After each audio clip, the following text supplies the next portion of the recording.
To basketball now, NBA Africa and Opportunity International unveiled a new outdoor basketball court at the Loiswell Academy in Nairobi, Kenya.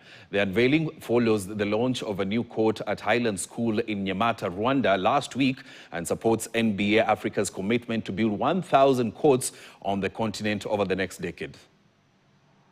It's a stepping stone, you know. Even when you're building a house, you gotta start with a brick somewhere. So this is a very good stepping stone as for growing talents, you know.